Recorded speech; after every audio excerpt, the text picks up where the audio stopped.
Boa noite. Boa noite a todos. Nós vamos começar, então, em respeito aos que chegaram aqui, conseguiram entrar no horário. Só algumas regras que a gente vai falar sobre o bom andamento aí das próximas 2 horas.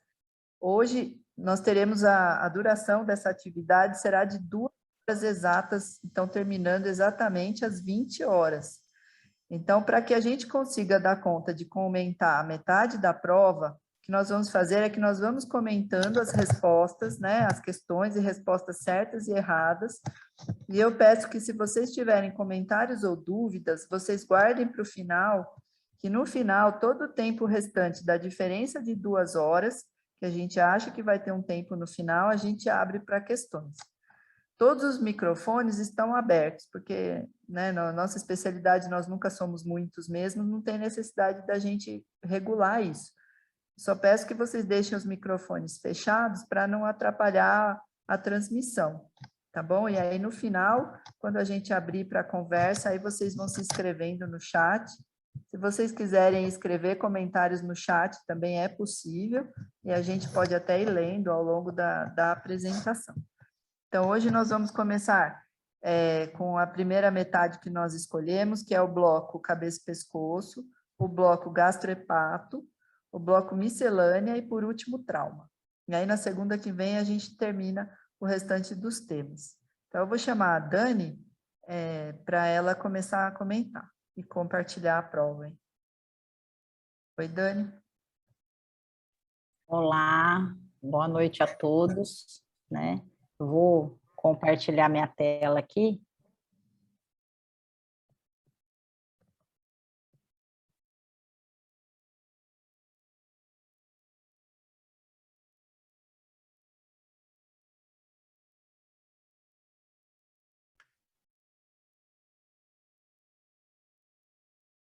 Vocês estão vendo? Sim. Tá. Então, nós vamos começar com a parte de cabeça e pescoço, né? Como a Érica comentou, a gente dividiu a prova por blocos para ficar mais fácil o comentário e para que a gente setorizasse, né, por blocos, até para raciocínio diagnóstico, tudo ficar mais fácil. Então, a gente vai começar comentando e a gente vai ter essas 2 horas e para a gente fazer todas as metade das questões, né? Nós vamos fazer hoje. Então, nós vamos começar a questão 19, é uma questão onde é um recém-nascido que é trazido na terceira semana de vida, ele chega ao consultório, trazido por familiares com uma deformidade no pescoço, inflexão, massa cervical e o desvio do mento para o lado contralateral da massa, como na figura ao lado. Então, o que a gente nota aqui na figura, né, Opa, desculpa, passei.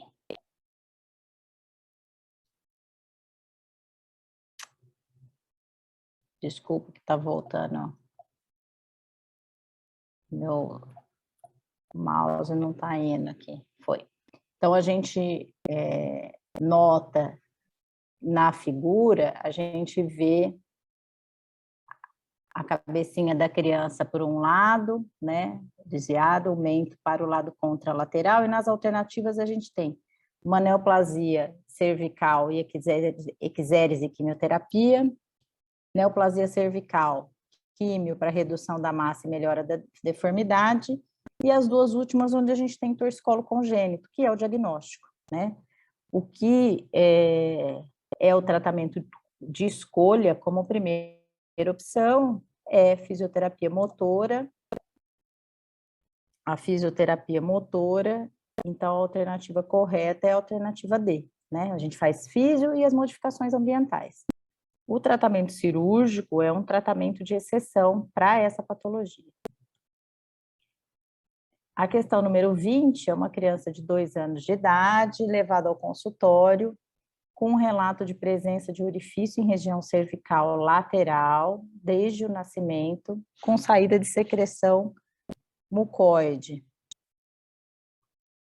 ao realizar a expressão do local.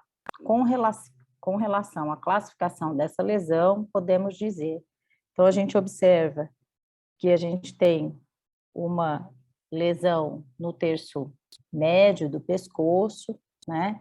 Então, aí a gente vai classificar. Trata-se de uma fístula branquial de primeiro arco, com íntima relação com o oitavo par e com glândula parótida no trajeto. Uma fístula de segundo arco, com trajeto ascendente, provavelmente passando pela bifurcação da carótida, terminando na fossa tonsilar. Então, o que a gente vê é que ele é o terço médio, então é uma de segundo arco, né?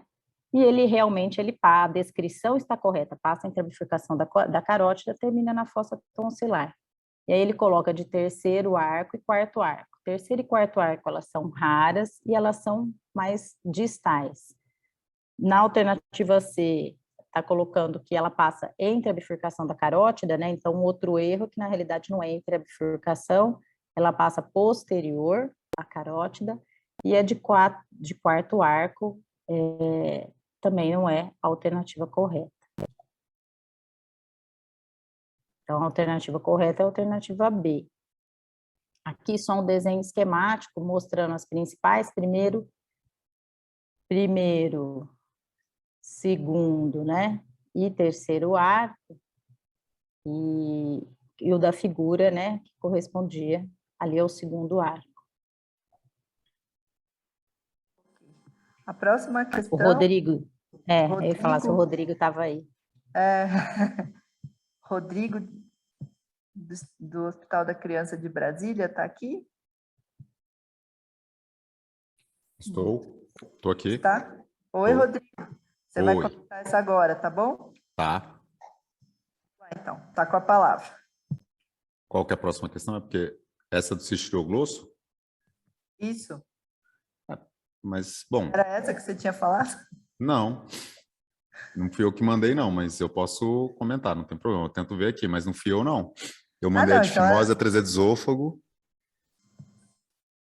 Não era essa a questão que eu tinha... Na mensagem que você tinha mandado, que você comentava essa, mas não tem problema. A Dani comenta e você comenta as outras, que já estão marcadas também. Tá bom?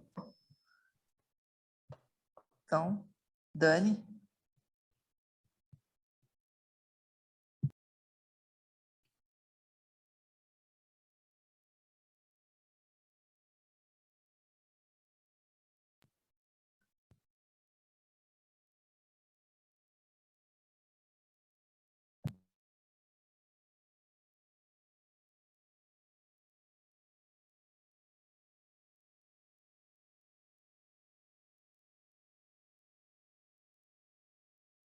É que eu não estou conseguindo compartilhar essa, eu perdi minha câmera aqui, espera um pouquinho.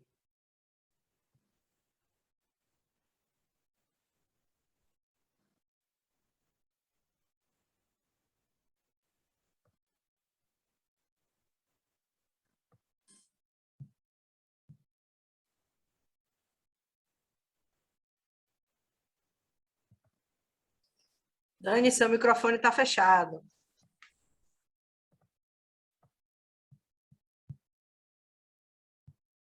Quer que eu compartilhe, Dani?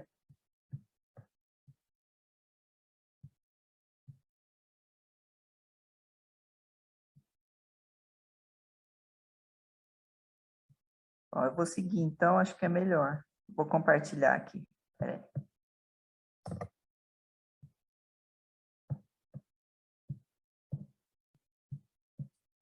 Eu não estou conseguindo compartilhar. Peraí que eu estou abrindo aqui. Cadê esse pescoço? Doutora Dani, fecha o PowerPoint e abre de novo, e depois tenta compartilhar, por favor.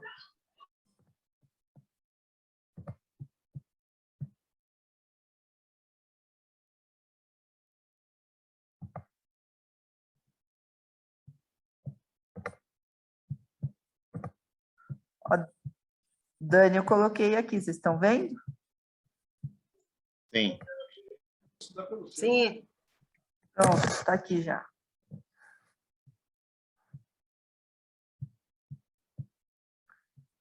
Então, eu posso comentar também, é uma criança de 6 anos com uma lesão, de acordo com essa figura ao lado, de contornos regulares e crescimento lento, sem histórico de sinais flogísticos.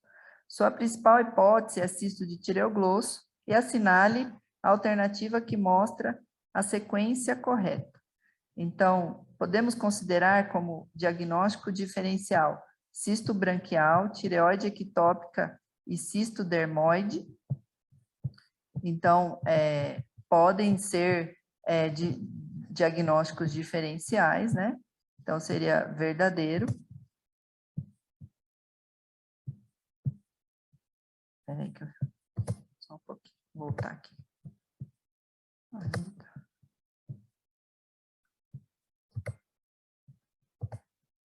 Perdi onde estava a tela aqui, espera aí.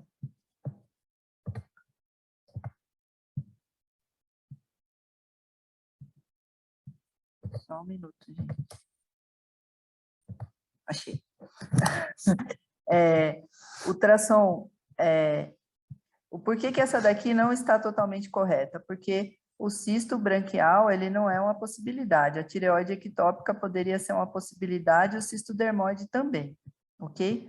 Ultrassom da região cervical é uma das ferramentas para elucidação diagnóstica, é verdadeiro, o ultrassom pode ser solicitado no cisto tireoglosso. A cirurgia de Sistrunk, que faz a ligadura do cisto lá na base da língua, é o tratamento de escolha, então é verdadeiro também. São complicações dos casos não operados, infecções recorrentes e fístulas para a pele, também é verdadeiro. Pode acontecer infecções, né, e fístulas para a pele, como complicações. E o tratamento cirúrgico deve preservar o osso hioide, não é falso, faz parte da técnica cirúrgica que diminui o risco de recorrência, de reincidência, de recidiva, a ressecção do osso hioide juntamente com o cisto. Então, alternativa correta, letra B. Ok? Stop share. Agora eu vou compartilhar o bloco. Você compartilha aí, Dani, Você quer que eu compartilhe do gastrohepato? Eu consegui entrar de novo. Tá. Então, você põe o gastrohepato? O microfone está fechado, Dani. Eu não tenho todas. Não, sim, você faz as que você preparou, depois a gente segue.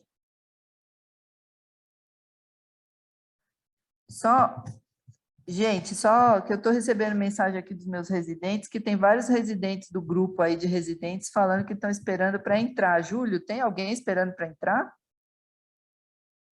Tem não, eu estou admitindo todo mundo. Então tá bom. Eu não estou conseguindo compartilhar a tela, tá? Que eu não tenho... Quer que eu compartilhe, então? Já compartilho aqui. Não consigo ver. A Ellen está aí? Na sala? Eu vou comentar de É o transplante. Fábio? Isso. Olá, Fábio. Você. Boa noite. Questão 16. No transplante hepático, as anastomoses vasculares devem ser feitas na seguinte sequência. Quando se faz a captação do órgão, nós seguimos uma sistematização pela artéria, na captação. Sequencialmente, a artéria, a veia porta e, por final, a veia hepática. No implante, é diferente. Então, no transplante hepático, as anastomoses vasculares, ela tem uma sequência que é inicialmente as veias hepáticas, a suprahepática, depois a veia porta, é feita a perfusão portal do fígado e, ao final, a artéria hepática. A razão de seguir essa sequência, e, portanto, a alternativa B, é que a maior perfusão do fígado, 80%, é pelo fluxo portal. Então, a alternativa a correta, a alternativa B. Ok, Fábio. Vou passar para a próxima, então.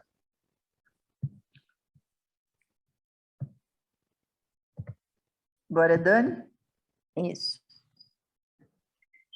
lactente de 33 dias de vida, nascido a termo, sexo masculino, peso adequado para a idade ao nascimento, em aleitamento materno exclusivo, pré-natal sem intercorrência.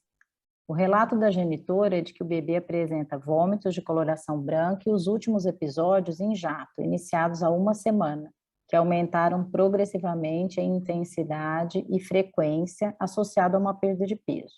No exame físico, uma desidratação leve e um abdômen normotenso com algumas ondas peristálticas na dar superior. Iniciada a hidratação, coletado exames laboratoriais, hemograma, eletrólitos e gasometria, e o raio-x e o ultrassom de abdômen na figura abaixo, né? Então, a gente observa no raio-x uma distensão gástrica importante e no ultrassom mostrando um espessamento da parede pilórica e um alongamento do canal pilórico e um estômago, né, repleto de líquido. Então, com a visualização da imagem e essa história de vômito progressivo, em jato, de coloração branca, num bebê a termo, a principal hipótese diagnóstica é a estenose hipertrófica de pilório.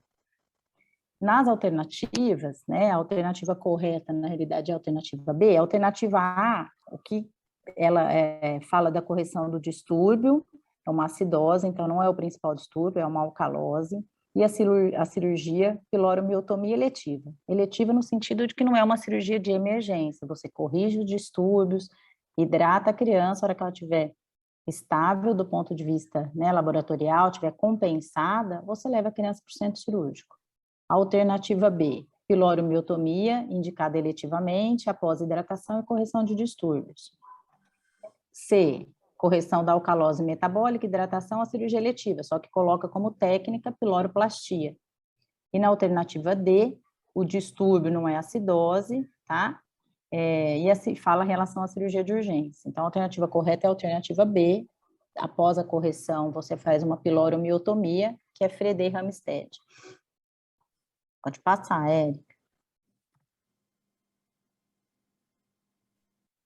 A alternativa 35, uma criança com uma má rotação, né, uma criança de 1 ano de idade, admitida em um leito de enfermaria, com história de vômitos biliosos intermitentes, uma deficiência de ganho de peso.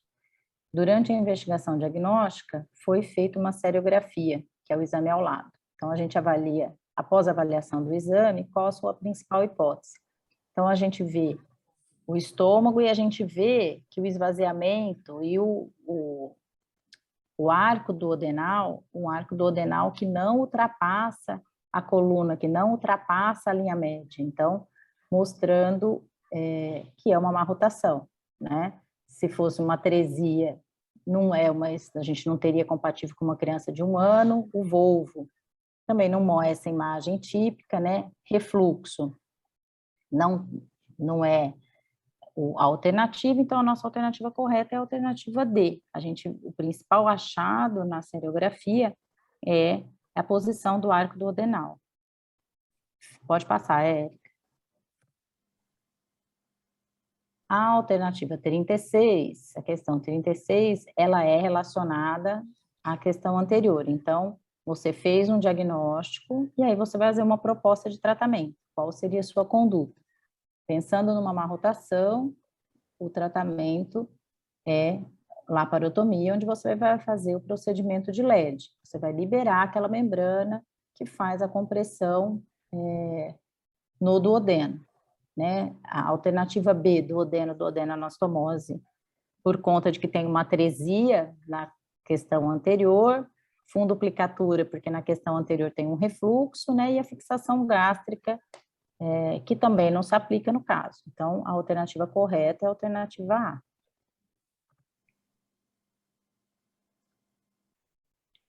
Alternativa 41, lactente, feminino, 2 meses de vida, com granuloma umbilical persistente, mesmo após um tratamento clínico adequado. A mãe refere uma presença de secreção mucosa na região umbilical toda vez que troca as fraldas. Qual a orientação a ser dada a essa família? Então, indicação cirúrgica, tratamento clínico por mais 2 meses, pedir uretocistografia miccional, pedir trânsito intestinal.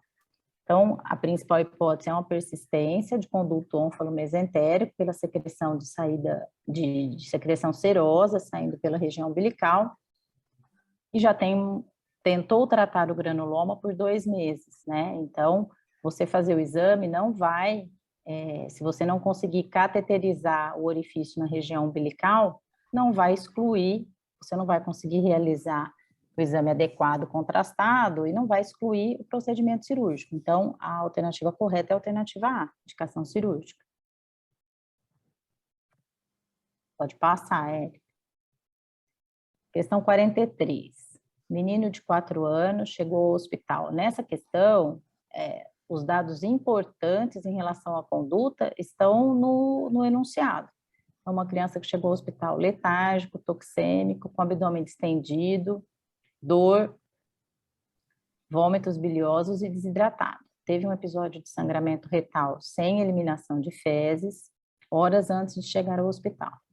No exame físico, tem uma massa palpável na região periumbilical, tem ruído hidroaéreo ausente, um raio-x simples de abdômen que mostrou distensão de delgado com nível e uma imagem em feixe de charuto. A conduta mais adequada nesse caso, além de colocar dieta zero, sonda nasogástrica, hidratação venosa e colher exames laboratoriais é: alternativa A, iniciar antibiótico, antihelmíntico, observação clínica por 48 a 72 horas. Fazer ultrassom, óleo mineral a cada 2 horas, pelo catéter nasogástrico e observar por 48 a 72 horas.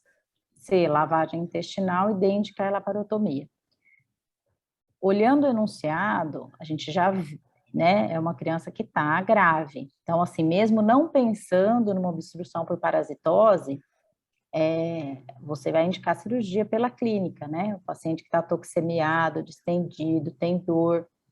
E esse achado, né, de relato de feixe em charuto no raio-x é um achado bem sugestivo, né, de obstrução por verminose. Então, a alternativa correta é a alternativa B, laparotomia. Pode passar. É Acho que é o Fábio, né? Fábio. A questão 44 traz um paciente de 1 ano com diagnóstico de doença em risco, que vinha realizando lavagens intestinais. Só um instante para eu ajustar o som que está com problema.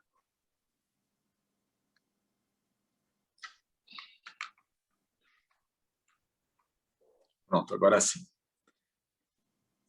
Paciente de 1 ano com diagnóstico de doença em risco, vinha realizando lavagens intestinais em domicílio, aguardando a programação de retoesquimoidectomia e que é admitido com quadro de distensão abdominal importante, vômitos e letargia. O diagnóstico mais provável, a resposta correta é a alternativa C, enterocolite. A enterocolite na doença de risco é o que dá morbidade e mortalidade da doença. Existe uma questão relacionada ao próprio cólon, tanto a gangliônico quanto o colo remanescente relacionado ao óxido nítrico. É sabido que os pacientes com doença de risco têm menos produção local de óxido nítrico e, portanto, eles estão mais predispostos à infecção e, por isso, a maior possibilidade de enterocolite no quadro obstrutivo. Próximo. Pode passar? Pode passar.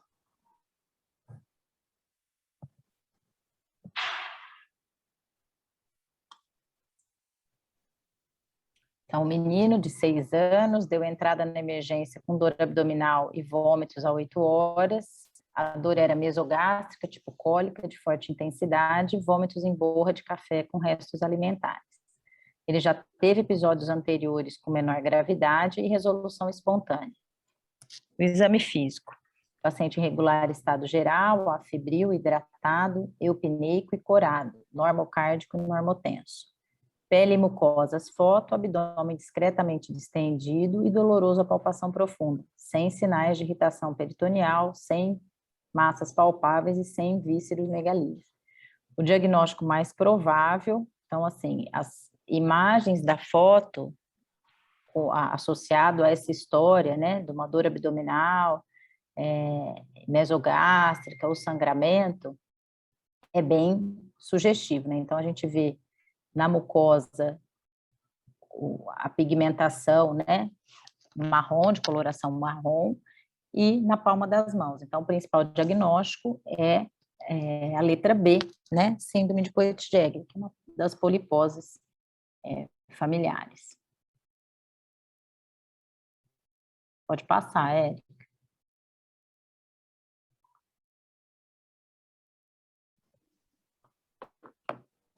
Fábio. Referente às anomalias anorretais, questão 46. Agora que você terminou sua residência em cirurgia pediátrica, um serviço de respeito e voltou à sua cidade de origem, sendo considerado um expert em anomalias anorretais, um colega, mas não especialista, acaba te convidando para que você possa fazer a abordagem cirúrgica com ele de uma fístula vestibular sem exames contrastados. Ao examinar o paciente, após ter sido anestesiado, você se depara com a seguinte anatomia e a figura ilustra. Um orifício único, uma genitália de fenótipo característico feminino, com um orifício único, com fechamento do seio urogenital e em perfuração anal. Portanto, o que nós temos de diagnóstico, alternativa B, caracteristicamente uma cloaca, uma persistência de cloaca. Próxima questão. Visto a paciente já estar anestesiada, qual seria a sua sugestão ao cirurgião responsável pelo caso, considerando que a paciente já possui uma colostomia dupla boca? Ora, se você tem um paciente com uma cloaca e, portanto, uma anomalia no retal complexa, que não foi devidamente investigada do ponto de vista de imagem, o mais correto nessa ocasião é cancelar a cirurgia, evoluir com a investigação de ambulatório, principalmente de imagens, ultrassom de rins e vias urinárias, e, se possível, uma cistoscopia para depois fazer o planejamento cirúrgico mais adequado. Portanto, a alternativa correta, a alternativa D.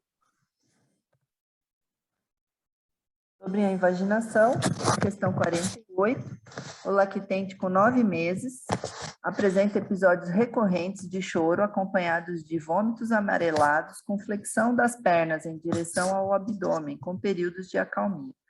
É uma dor abdominal típica em cólica. O exame físico abdominal apresentava uma massa em hipocôndrio direito e depressão em fossa ilíaca direita.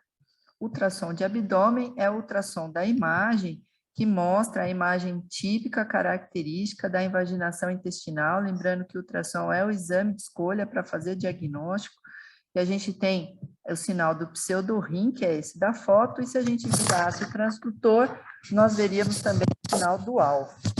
A conduta mais indicada é videolaparoscopia, laparotomia, redução hidrostática ou colonoscopia. Então, eu vou só parar aqui de compartilhar e compartilhar um outro slide para vocês. Só um minuto.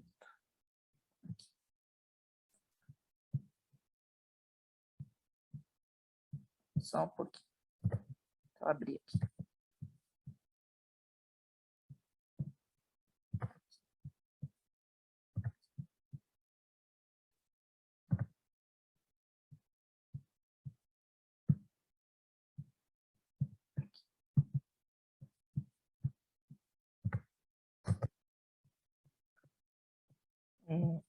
Então, de acordo com a última determinação, a última diretriz mundial sobre redução pneumática, isso aqui é edição de artigos do ano passado, de 2019, 2020. Estão enxergando aí? Sim? Sim. Ok. Ô, Érica, põe para fazer modo apresentação. Tá.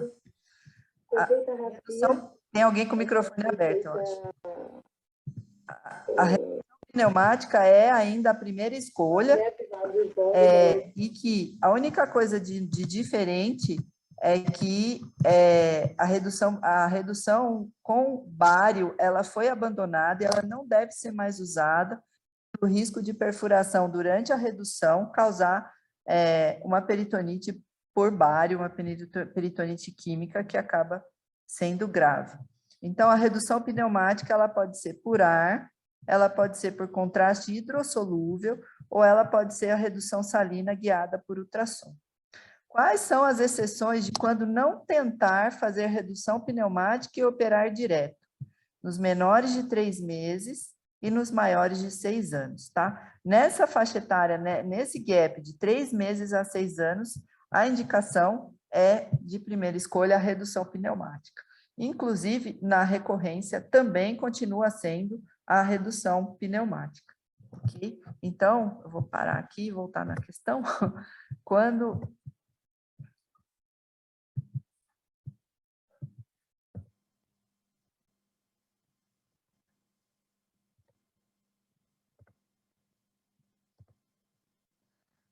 nós temos, então, aqui como alternativas, a alternativa certa, a alternativa C, redução hidrostática.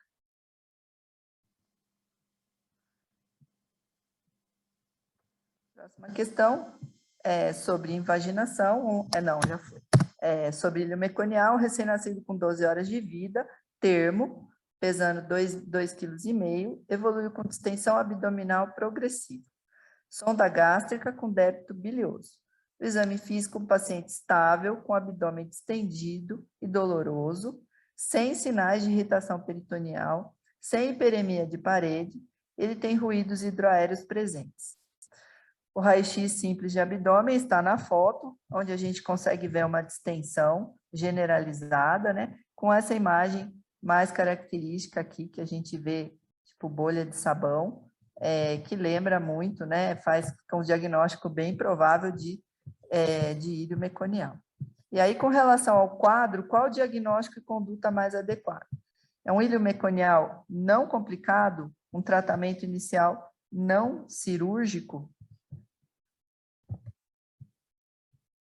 É a resposta de escolha, porque a gente vê que um recém-nascido, apesar de ele ter distensão e começou a ter débito bilioso, ele ainda está no estado geral bom, né, estável, sem sinais de irritação peritoneal. Então, se você falar que é um ilho meconial não complicado, a cirurgia não é a primeira escolha é o tratamento inicial tentado com lavagens, com acetilcisteína. O ilho meconial complicado, cirurgia de urgência após cuidados pré-operatórios, seria a escolha certa se fosse um ilho meconial complicado, que não é. Ou o ilho meconial complicado, sendo indicada a realização de enema, também não, porque no ilho meconial complicado, a primeira escolha não é o tratamento conservador, tratamento clínico. E aí a segunda sobre ilho meconial, um recém-nascido do sexo masculino, caucasiano, 2 dias de vida, pesando 3 quilos, evoluiu com distensão abdominal e vômitos de aspecto bilioso após introdução de dieta. Ausência da eliminação de mecônio.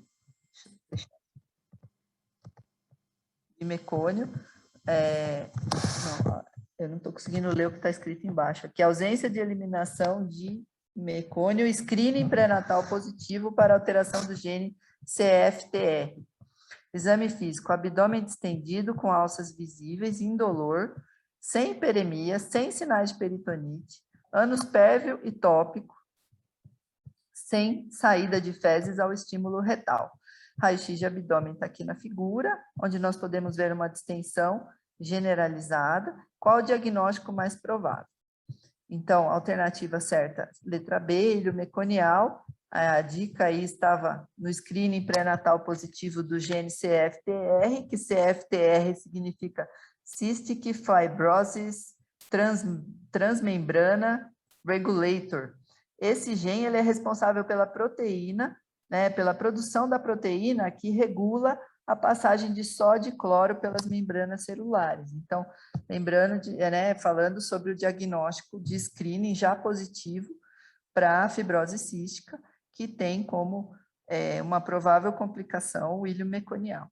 Então, a enterocolite necrosante, né? Por que não era tão provável que fosse? Porque ele tem somente 2 dias de vida, é um recém-nascido de 3 quilos, né? Provavelmente termo, então com pouco tempo de vida para desenvolver enterocolite, além da história do gene aí, né? A má rotação intestinal também não é alternativa correta, porque ele teria que ter sinais agudos de piora abrupta, pensando num volvo. E o megacolo congênito de segmento clássico também não é provável neste caso. já também por causa do GEM, e poderia até ser se não fosse essa coisa do screen do GEM, tá bom? Atresia de vias biliares. Paciente com 55 dias de vida foi admitido com um quadro de hematomas nos locais de vacina, além de icterícia, que se iniciou nos primeiros 30 dias de vida. Exame físico, icterícia com fezes esbranquiçadas, colúria e hepatoesplenomegalia. Os exames laboratoriais, o AST elevado, FA e gama-GT elevados, proteinograma normal, INR 3,5 antes da administração de vitamina K e 1,1 após a administração. O paciente foi submetido a ultrassom abdominal, que evidenciou a presença de fibrose no hilo hepático. Dentre as opções abaixo, qual a conduta mais adequada? Então, solicitar torches, que seriam sorológicos, para posterior definição terapêutica.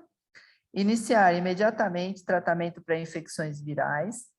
Considerando a baixa idade do paciente, iniciar suporte clínico e aguardar evolução clínica. Ou estabilizar clinicamente e indicar a exploração cirúrgica. Então, essa é a alternativa correta.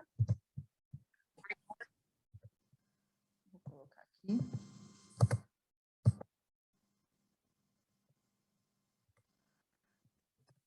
O diagnóstico da atresia de vias biliares, ela deve ser feita em toda icterícia que persista além dos 14 dias de vida. Esse neném já tinha 55 dias de vida.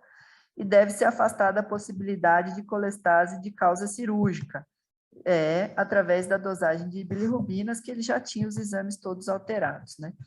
Então, na ultrassonografia, um exame que é considerado essencial, caso seja possível, ele é examinador dependente, depende da experiência do ultrassonografista, mas seria a visualização do cordão triangular.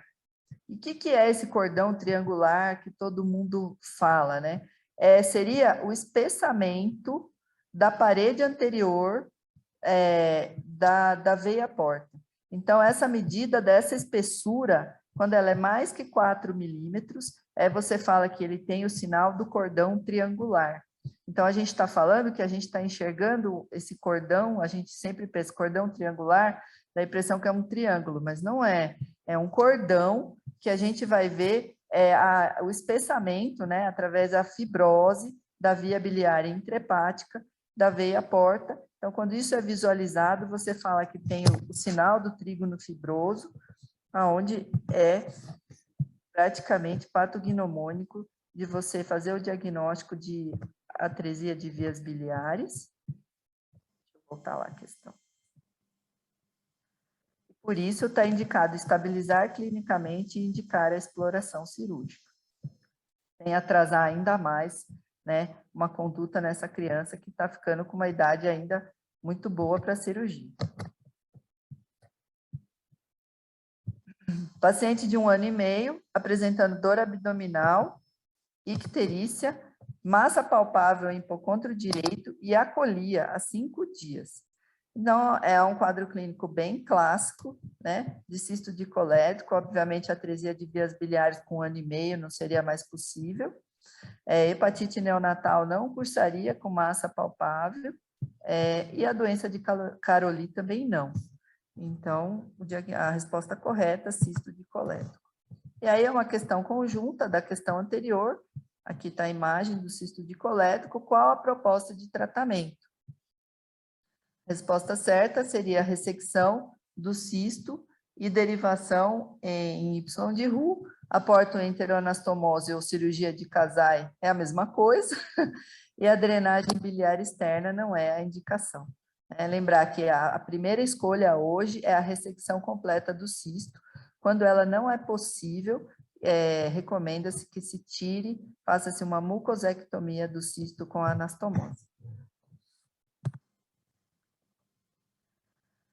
Adolescente feminina de 13 anos vem para consulta ambulatorial com relato de dor abdominal em hipocôndrio direito há cerca de 30 dias, que piorou após ingesta de refeição gordurosa, seguida por vômitos biliosos. Na ocasião, procurou assistência médica no pronto-socorro, onde realizou ultrassom de abdômen. A gente vê aqui na figura a imagem dos cálculos formando a sombra clássica da litíase biliar. Recebeu antiespasmódico e antiemético, com alta pós-melhora da dor. Negue-icterícia, colúria e febre. E no exame, nota-se apenas sobrepeso e pequena hérnia umbilical. O tratamento indicado nesse caso é a colecistectomia videolaparoscópica, é o tratamento de escolha, frente ao diagnóstico, já com clínica, né, de cólica biliar, de litíase biliar. Não há indicação de CPRE, porque você não tem nenhum sinal da história que você tenha algum cálculo que tenha migrado por colédoco. E o ácido urso desoxicólico, ele tem a sua indicação bem restrita em pacientes bem mais jovens e lactentes, e ainda assim seu uso ainda permanece controverso. A lesão inadvertida, ainda sobre a colecistectomia videolaparoscópica, a lesão inadvertida do ducto biliar comum durante a videocolecistectomia pode ser evitada se for realizada a colangiografia intraoperatória de rotina, não utilizar o eletrocautério na dissecção do triângulo de Calot, ou houver cuidadosa dissecção e identificação das estruturas que formam o triângulo de Calot, ou não utilizar clipes metálicos. Então, a alternativa correta é a alternativa C, não houver cuidadosa dissecção e identificação das estruturas que formam o triângulo de Calot.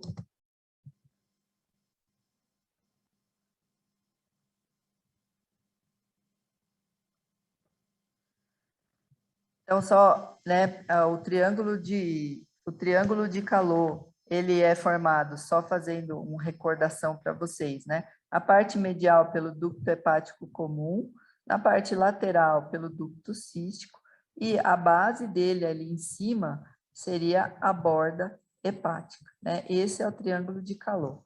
No entanto, hoje já existe, né? Esse aqui é um artigo do World Journal of Gastroenterology, que é usado em todas as aulas de colecistectomia videolaparoscópica, que mais importante do que o triângulo de Calot é você traçar essa linha, né, imaginária, aonde você deve fazer a sua dissecção acima dela, que seria o que eles chamaram de R4U line, aonde você fica com uma segurança de não causar lesão ou iatrogenias.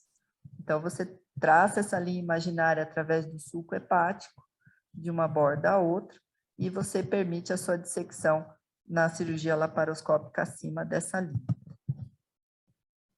Voltar.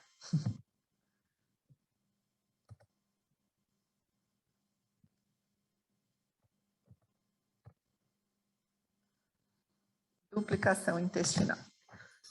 Paciente de 3 meses de idade compareceu à consulta de rotina de puericultura, na qual foi palpada massa e mesogástrio móvel de cerca de 4 centímetros de diâmetro, de limites nítidos e regulares.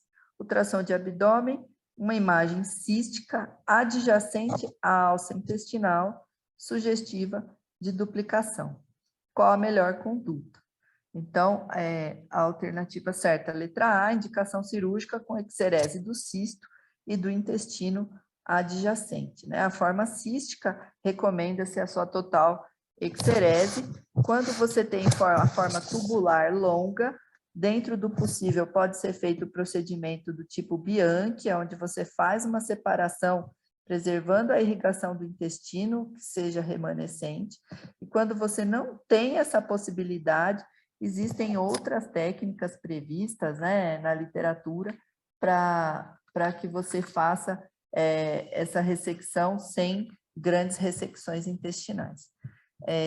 Então, a alternativa A é a certa, apenas observação e cirurgia somente em caso de complicação, não. O cisto de duplicação, quando diagnosticado, deve ser operado. Abertura do cisto e excerese da sua mucosa somente em grandes extensões, quando não é possível fazer a ressecção completa. No caso aqui, era um cisto pequeno de 4 centímetros de diâmetro, e a tomografia não tem indicação, já que você já tem ultrassom.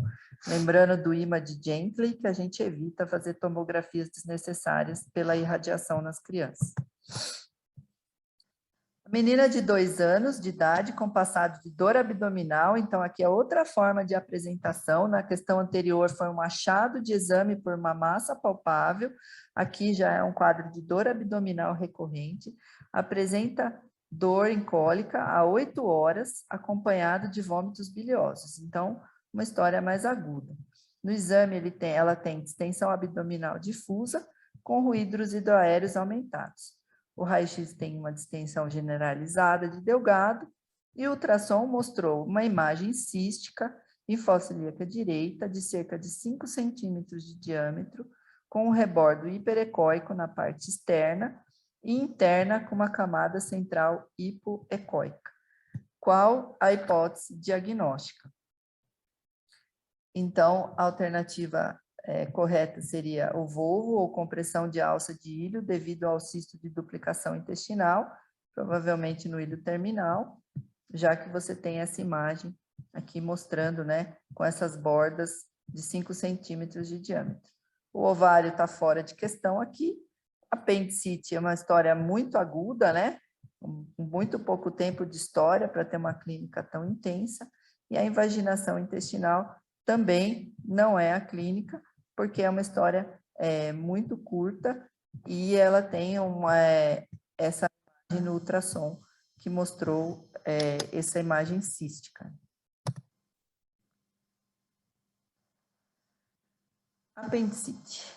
Um menino de 3 anos, que é uma idade de difícil diagnóstico da apendicite, com quadro de distensão abdominal progressiva, há 3 dias associado a febre, anorexia, vômitos e diarreia em pequena quantidade. O exame físico está desidratado, descorado, ausculta sem alterações, abdômen distendido, tenso, doloroso difusamente, a palpação e ruídos hidroaéreos diminuídos. Tem uma leucocitose com desvio, PCR elevado e urina 1 com uma leucocitura de 32 mil leucócitos. O raio-x de tórax com infiltrado bilateral discreto e um raio-x de abdômen com padrão obstrutivo. Ultrassom de abdômen com líquido livre em cavidade. A principal hipótese diagnóstica não é porque é uma prova de cirurgia pediátrica, mas é apendicite, não tem como falar infecção do trato urinário, né, numa criança já com 3 dias de história, com queda do estado geral, com um abdômen doloroso difusamente, uma peritonite difusa. Pneumonia, só porque ele tem esse infiltrado bilateral discreto, não ultrapassa a hipótese diagnóstica muito maior e mais provável de apendicite aguda complicada, bem típica dessa faixa etária de pré-escolares. E a gastroenterocolite aguda também não é possível com o estado geral tão comprometido assim. Nos casos raros de apendicite em criança, nos primeiros 3 meses de vida, deve ser excluída sempre a associação com o megacolo congênito. Então, isso é uma coisa que vocês têm que levar para a vida, né? Porque, às vezes, vocês vão ter chance de ver isso uma única vez na vida. Dificilmente você faz diagnóstico de apendicite em lactentes ou até recém-nascidos, acaba sendo operado por uma obstrução, por uma massa hifocilíaca direita, né? Por uma suspeita até, muitas vezes, de uma enterocolite no lactente, e é muito importante lembrar dessa possibilidade da associação com megacolo congênito e solicitar a pesquisa de células ganglionares neste apêndice.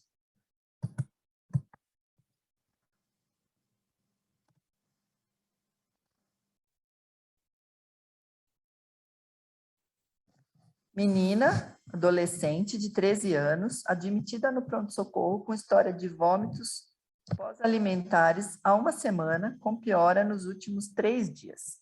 Ela relata episódios esporádicos de vômitos nos últimos 6 meses, então uma história arrastada, com piora há 3 dias, associado ao aumento do volume abdominal.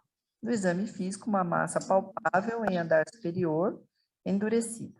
Após exames complementares, foi feito o diagnóstico e realizada a cirurgia. Esse é o achado cirúrgico.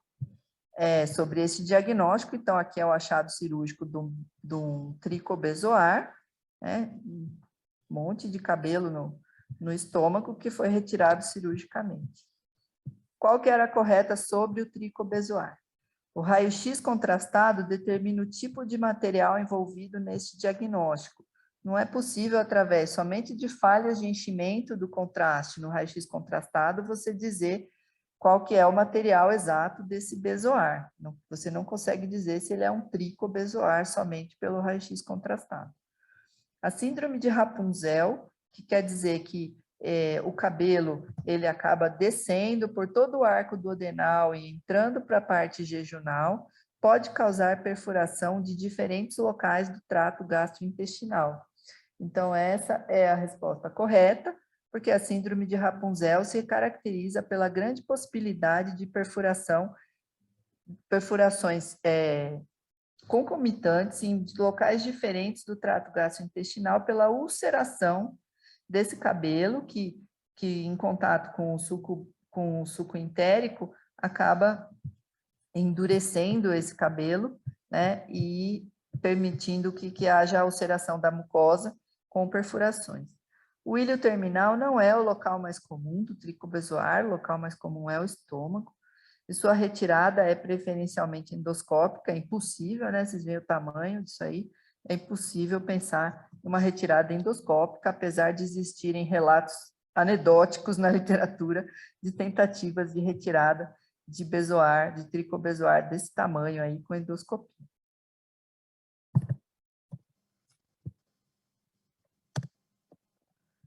Agora eu vou convidar o Pedro. Pedro, você está aqui? Eu não vejo ninguém compartilhando minha tela. Estou aqui. Opa, então vamos lá. Pedro, se você vai precisar compartilhar a sua tela depois da questão? Isso, posso compartilhar? Estão as 3 seguidas? Ou não? Não. Você vai falar essa, depois eu falo, depois você... Beleza. Aí eu só preciso... O Júlio deu o poder do Pedro compartilhar. Júlio, você pode, por favor? Já está com Okay. o anfitrião. Então, Pedro, você lê, aí você mesmo pode parar de compartilhar o meu aqui e compartilhar o seu, tá? Tá.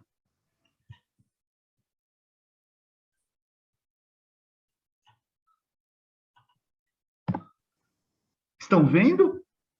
Sim. Sim? Então, é um menino de 14 anos, com dor na região anal há 4 meses. Ele relata que apresenta alguns episódios de sangue no papel higiênico e no vaso sanitário após as defecações, e vem notando a presença frequente de muco e de um pouco de fezes nas roupas íntimas. De antecedentes, ele tem uma constipação intestinal desde os primeiros anos de vida e faz uso de medicações laxativas. No exame físico, observa-se a presença de um botão hemorroidário com origem acima da linha pectínea, no quadrante anterior direito, prolapsado pelo canal anal, com mucosa friável e que não pode ser reduzido após a manobra manual. O diagnóstico e a conduta vão depender, então, da classificação. Primeiro, se a gente tem uma hemorroida interna, aquela tipicamente com origem acima da linha pectínea, ou externa, hemorroidas distais da linha pectínea, uma região com uma sensibilidade maior, com muito mais dor, onde o tratamento é preferencialmente cirúrgico. E a mista, quando você tem o componente interno e o externo, e que ela se comporta como mais uma hemorroida externa, e geralmente a conduta é semelhante. Então, nesse caso, a gente tem, como a origem é acima da linha pectínea, nós temos uma hemorroida interna, e essa hemorroida interna ela pode ser classificada em 4 graus. No nosso caso, nós temos um abaulamento do botão hemorroidário evidente que não pode ser reduzido. Nós temos uma hemorroida interna, grau 4, e nestes casos, a conduta preferencialmente é a excisão cirúrgica. Lembrando que os outros graus das hemorroidas internas, por elas serem suprapectíneas, geralmente você tem menos dor, então é possível tentar a primeira linha de tratamento conservador, e como segunda linha, alguns procedimentos minimamente invasivos, o mais comum deles, a ligadura elástica. Então, nesse caso, nós temos a alternativa D, como alternativa correta. Já vou parar aqui de apresentar. Ô Pedro, pode seguir com as suas já. Aí você Posso? já pode. Tá. Então, vamos lá. Está compartilhado ainda ou não? Não, parou. Não? Vou compartilhar, então. Beleza.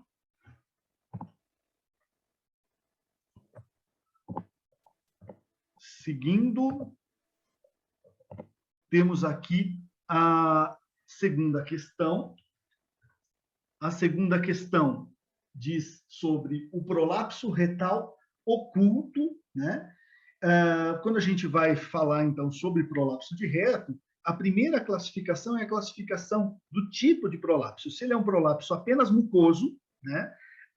Também chamado de falsa procedência, ou prolapso parcial. Nesse caso, você tem um prolapso apenas da mucosa, caracterizado habitualmente pela identificação de pregas radiais, e geralmente é um prolapso com uma extensão limitada. No tipo 2, nós temos o prolapso verdadeiro, ou a procedência verdadeira, um prolapso da parede completa, né?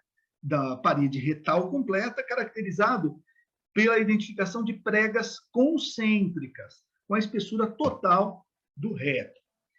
Quando a gente está diante de um prolapso verdadeiro, um prolapso completo, esse prolapso ele pode ser classificado em 3 graus, de acordo com esse trabalho já antigo, que apresenta essa classificação, que é a mais utilizada. Então, nós temos o prolapso de primeiro grau, aquele que inclui a junção mucocutânea, e pelo fato de ele ser mais extenso, né? Geralmente ele permite um prolapso maior, com até mais ou menos 5 centímetros de prolapso verdadeiro. O segundo grau, você não tem o envolvimento da junção mucocutânea. Então, ele é mais acima, fazendo com que essa protusão não passe dos 5 centímetros. E o terceiro grau é um prolapso mais interno, que caracteriza habitualmente o que é conhecido como prolapso retal oculto, em que não há a passagem do prolapso pela linha pectínea, pelo canal anal. Então, esse prolapso oculto, ele é geralmente diagnosticado durante um exame endoscópico, onde se observa eritema e um aspecto granular da mucosa, né? Ou até mesmo uma formação polipóide. Esse prolapso retal oculto, ele pode ser o primeiro sinal de uma síndrome conhecida como síndrome da úlcera retal solitária, que é uma condição benigna, que afeta mais adolescentes e que geralmente se caracteriza por sangramento, dor e passagem de muco nas fezes. Ele pode ser causado, né, pelo prolapso retal oculto, que leva a essas lesões, levando à ulceração e até necrose da região da mucosa do reto, que são visíveis na endoscopia. Então, na nossa questão, nós temos o prolapso oculto como aquele prolapso de parede total do reto, um prolapso tipo 2, caracterizado, né, identificado por pregas concêntricas e que não se exterioriza pela borda anal, e que pode estar associado à síndrome da úlcera retal solitária, como nós vimos aqui. A terceira questão, a fissura anal, conhecida como, é considerada como atípica quando, nesse caso, a fissura anal, ela tem como característica típica, né, aquela lesão, tipicamente na linha média posterior, associada a sangramento, a dor.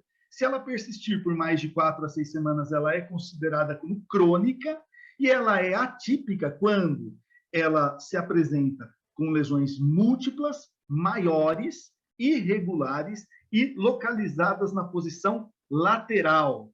Então, no nosso caso, a gente caracteriza fissuras anais atípicas pela presença de múltiplas fissuras irregulares, localizadas na posição lateral, nem anterior e nem posterior, nem na parede posterior.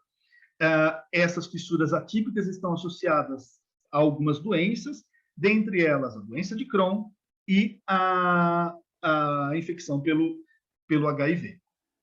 Então, portanto, nesse caso, a alternativa B. Joia, Pedro, obrigada. Obrigado. Então, eu vou seguir aqui.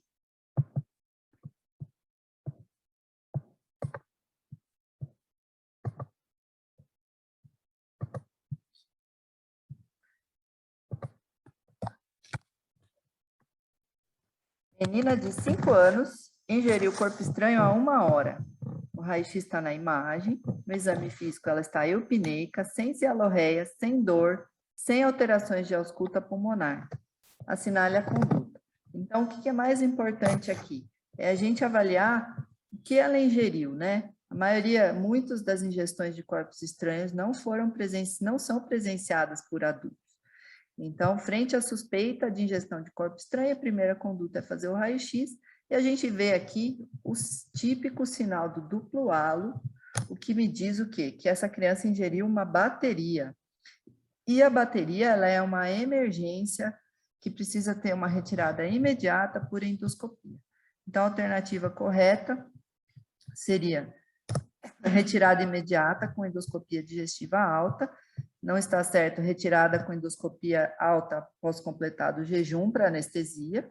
Até 4 horas de contato com a parede do esôfago, essa bateria ela segue gerando corrente, ela pode perfurar o esôfago e a criança ir a óbito por mediastinite.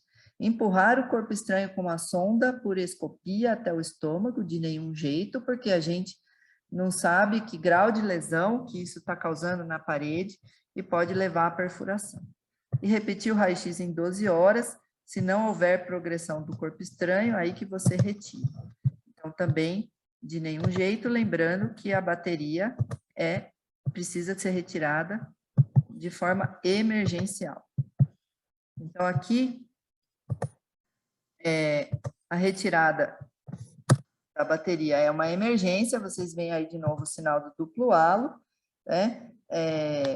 Você pode ter fístulas, perfuração, estenose, mediastinite, uma fístula aortoesofágica com exsanguinação, e mesmo após a retirada, a lesão pode continuar a progredir, né? Porque ela tem um efeito também de liberação do líquido, então causando corrosão como se fosse um cáustico. Então, aqui essa criança tinha, só de curiosidade, ela tinha ingerido essa bateria há 2 horas. Então, vocês veem o estrago que pode causar. Para vocês não esquecerem a diferença entre bateria e moeda, né? Vocês podem falar, nossa, mas isso aí devia ser do endoscopista. Na maioria das vezes, em todos os lugares, é o cirurgião pediátrico que acaba sendo chamado para avaliar a ingestão de corpo estranho e ditar conduta, e se vai chamar o endoscopista ou não. Então, a moeda, ela não tem o sinal do duplo halo, no raio-x ela tem essa forma chapada, enquanto que a bateria, a gente vê aqui o sinal do duplo halo. Então, lembrando que a bateria é uma emergência, né, no esôfago. Vou voltar para a questão.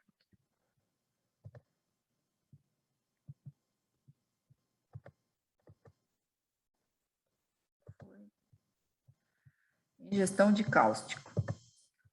Criança de 2 anos ingeriu acidentalmente soda cáustica diluída em água há 1 hora. No exame físico, ela está eupneica, sem cialorreia, sem lesões da cavidade oral e sem disfagia. Então, ela não está apresentando sintomas e assinale a conduta imediata. Passagem de sonda nasogástrica na sala de emergência para lavagem gástrica, endoscopia digestiva alta imediatamente, administrar carvão ativado para neutralizar a substância ingerida, administrar IBP endovenoso e observar por 6 horas. Essa é a resposta correta. Por que a endoscopia digestiva na ingestão do cáustico não deve ser feita imediatamente após sua ingestão? Porque você vai sempre graduar de uma forma mais leve do que realmente ela vai ser daqui a algumas horas. Então, a gente precisa esperar pelo menos 12 horas para que acabe de se queimar tudo que tem para queimar desse esôfago, para que a classificação endoscópica seja fidedigna ao grau de lesão real. A sonda nasogástrica jamais deve ser passada às cegas, porque a gente não sabe o grau de lesão esofágica, então jamais passar sonda às cegas, muito menos para fazer lavagem gástrica, porque à medida que você aumenta o volume gástrico, tem um grau de refluxo e acaba queimando o esôfago, e que foi queimado na ida, vai queimar um pouco na volta. administrar nenhuma solução neutralizante, né? Soluções neutralizantes, em geral, a maioria, ela ingeriu soda cáustica, é um álcali, eles, quando você tenta neutralizar, lembrar que é uma reação exotérmica que vai liberar calor, então vai queimar mais ainda. E o carvão ativado, ele também está contraindicado porque ele deixa tudo preto e depois você não consegue mais avaliar com endoscopia essa criança. A alternativa, nesse caso, correta, e aí eu vou mostrar para vocês, né, a última diretriz disso. Aqui.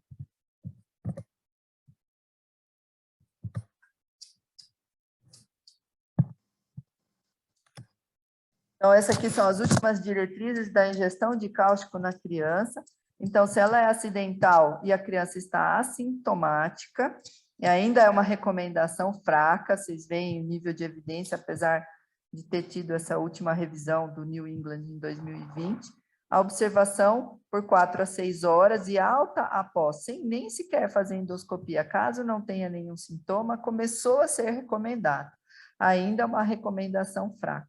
No caso da nossa criança, ainda o que estava se perguntando era a conduta imediata. Imediatamente, ali o que a gente ia fazer era só IBP e aguardar, né, se essa criança ia desenvolver sintomas. Se ela tiver sintomática, lesões orais, que seria, né, úlceras ou machucados na boca, vômito, salivação, disfagia, hematêmese, espinéia, dor abdominal, está indicada a endoscopia. Qual é o momento dessa endoscopia? É após 12 horas e antes de 48 horas.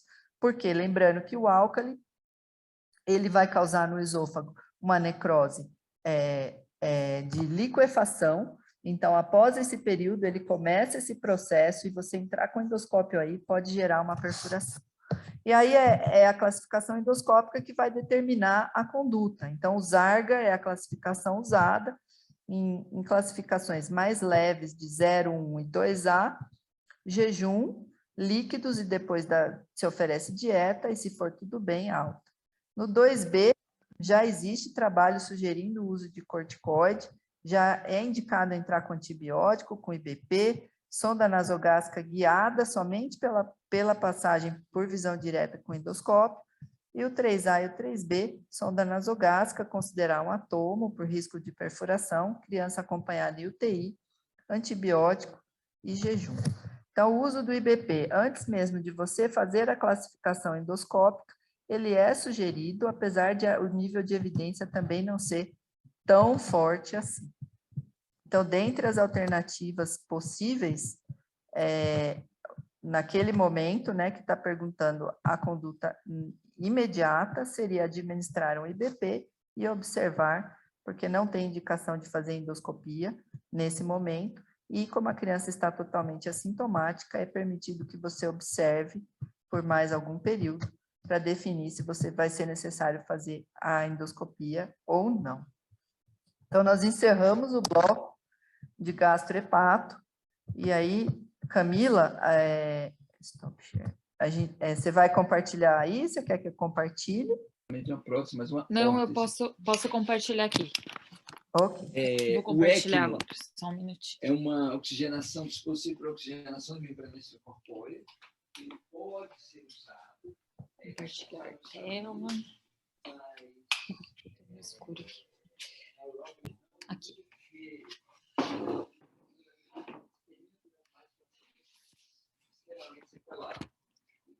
Vocês estão vendo a minha tela? Sim. Beleza, vou colocar na forma apresentação aqui. Bom, então vamos lá.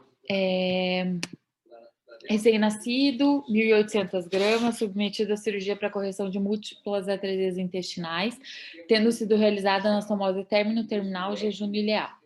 Em virtude da grande dilatação da alça proximal, optou-se por realizar nutrição parenteral prolongada no período pós-operatório, com glicose a 20%, solução contendo 20 aminoácidos cristalinos, com teor normal de aminoácidos de cadeia ramificada, eletrólito e vitaminas. No 15º dia de tratamento, a criança apresentou discreta icterícia, com aumento predominante de bilirrubina direta, acidose metabólica discreta, glicemia de 180, natremia de 125 em boas condições gerais. Qual a interpretação dos achados? Então, a resposta correta dessa pergunta é a A. Provavelmente se trata de colestase decorrente da nutrição parenteral, né? Essa complicação, digamos assim, né, da nutrição parenteral é uma das mais comuns, a colestase, e ela está associada com vários fatores, mas principalmente a questão da criança não receber, né, a comida pelo trato digestivo e daí não ter liberação da colicistoquinina, não tem secreção, digamos assim, satisfatória da bile, e ela então não vai ter a absorção, né, o ciclo enterohepático dos sais biliares preservados, e daí vai evoluir com colestase. O principal marcador da colestase associada à nutrição parenteral é o aumento da bilirrubina direta, tá? A partir de 2, né, bilirrubina direta acima de 2, já está feito o diagnóstico da colestase. E daí, só para relembrar, essa questão dos aminoácidos de cadeia ramificada está associada com então, aqui, nessa parenteral era teor normal, então, mas se a gente tem um paciente hepatopata, que você quer diminuir o risco de encefalopatia, você aumenta o teor de aminoácidos de cadeia ramificada, tá? Então, a resposta certa era a A, que é um achado bastante comum aí, e que também está bastante associado, esqueci de falar, com prematuridade, né? A colestase associada à nutrição parenteral está bastante associada à prematuridade. Sepse também, não parece ser esse caso aqui, né? Mas também pode estar associado, tá certo? Opa, pera, deixa eu passar aqui. 3. Doenças hematológicas. As doenças hematológicas podem evoluir para quadros com necessidade de intervenção cirúrgica para tratamento definitivo ou paliativo. Analise as duas colunas e assinale a melhor associação. Então, aqui, na verdade, a gente... a coluna A poderia se associar com vários elementos na coluna B. A resposta correta é a resposta D. Então, aqui a gente está associando esferostose com litíase biliar e sequestro, mas qualquer anemia hemolítica pode fazer litíase biliar e sequestro, né? Doença falciforme pode fazer, talassemia pode fazer, né? Obviamente que vocês entendem, né? Porque que aumenta a litíase biliar, porque eu vou ter um acúmulo, né? De bilirrubina, e daí esses cálculos vão ser de bilirrubinato, né? Não são cálculos de colesterol. Leucemias e linfomas aqui estaria associado com estadiamento cirúrgico, né? A princípio, a gente faz o diagnóstico da leucemia, pode ser só um diagnóstico clínico, do linfoma a gente vai fazer a amostragem, né, do linfonodo afetado. Então, a gente vai fazer uma biópsia, na maioria das vezes, excisional, mas se for uma massa muito grande, vai ser incisional. E, a depender da evolução da doença, depois eu posso precisar fazer o estadiamento cirúrgico né, no prosseguimento da doença. A doença falciforme aqui, ela também está associada à litíase biliar e sequestro, né, como eu já falei, e fazia parte aqui da resposta correta. A talassemia aqui, ao hiperesplenismo, e a púrpura trombocitopênica idiopática, que a gente vai tratar inicialmente com corticoterapia, e quando a gente não tem a resposta com a corticoterapia e a criança persiste com uma plaquetopenia importante, daí pode ser indicada a esplenectomia. Então, por isso que a resposta correta era a resposta D de dado. Próximo. Essa aqui é uma questão sobre peritonite associada à diálise peritoneal nas crianças. Então, menino de 8 anos, insuficiência renal crônica por válvula direta posterior, em diálise peritoneal, inicia com febre e dor abdominal. Ao exame, irregular estado geral, taquicárdico, normotenso e febril. Abdômen globoso distendido, dolorosa palpação difusamente, sem descompressão brusca, piparote positivo, né, por conta da CIT, com base no diagnóstico mais provável, assinale a alternativa correta. Então, tá um quadro bem descrito, né, de peritonite bacteriana espontânea associada à diálise peritoneal. E na alternativa A, a complicação frequente em crianças em diálise É uma complicação frequente em crianças em diálise, porém, quando comparada à população adulta, ocorre proporcionalmente mais nesses últimos. Não, proporcionalmente é maior em crianças do que na população adulta. Tem relação com o número de cuffs do catéter, 1 ou 2 cuffs, e da direção do ósseo de entrada do catéter. Sim, tem relação. Eu trouxe aqui, vou passar o próximo slide, depois a gente volta para a questão para ver a alternativa C e D. Esse guideline é da Sociedade Internacional de Diálise Peritoneal, tá? O site está aqui para quem quiser consultar lá. Em criança, esse de 2012 é o último, tá? É a última atualização desse guideline, que tem as recomendações das infecções relacionadas ao catéter de diálise na população pediátrica, tá? Então, o que ele sugere? O uso do catéter com um cuff duplo, né? E o orifício de saída sempre voltado para a lateral ou para baixo, né? E, claro, que não é um nível de evidência excelente, mas é um nível de evidência 2B. E que o cuff, o segundo cuff deve estar aproximadamente 2 centímetros do orifício de saída para diminuir a chance de extrusão do cuff, né? Que isso, obviamente, aumenta a chance de infecção associada ao catéter. E, quando o catéter for inserido, não fazer a bailarina para fixar o catéter, né? Porque, assim como no catéter central, essa sutura que fixa o catéter aumenta a chance de infecção do catéter, tá? Então, quem quiser pesquisar, entra lá no site para aprender um pouquinho mais. E vamos voltar aqui. O diagnóstico é feito pelo quadro clínico e hemograma, sendo dispensável a análise do líquido. Para fechar o diagnóstico, a gente precisa ter a análise do líquido, né? Mostrando as bactérias, né? E a bactéria mais comum na D não é a gram-negativa, são as gram-positivas, tá? Estafilococcus são os mais comuns, ok? Bom, anestesia local, questão 8. Uma criança de 2 anos, 9 quilos, foi atendida no pronto-socorro devido a uma ferida cortocontusa no segundo dedo da mão direita. Negava comorbidades e alergia. Foi usado lidocaína 2%, sem vasoconstritor, para a realização dessa sutura. Qual a dose correta usada desse anestésico local? Então, aqui está os cálculos, né? A lidocaína a gente faz de 4 a 7 miligramas por quilo, essa é a dose usual. Mais próximo de 4 quando ela é sem vasoconstritor, mais próximo de 7 quando ela é com vasoconstritor. Se essa criança tem 9 quilos, então a gente poderia utilizar de 36 a 63 miligramas. Lembrar que a 2% ela tem 20 miligramas por ml, então eu poderia utilizar nessa criança de 1,8 a 3. Então a dose aqui que está dentro dessa faixa é o A, 3 ml, tá? Que era a resposta correta. Videocirurgia. Então, a gente tem 2 questões de videocirurgia. A 14 é de uma criança com apendicite, 8 anos, dor na fossa ilíaca direita há 4 dias, associada à febre, queda do estado geral. O ultrassom demonstra apêndice de 9 milímetros de diâmetro e coleção periapendicular com líquido em fundo de saco. Acerca da apendicectomia videolaparoscópica, assinale a correta.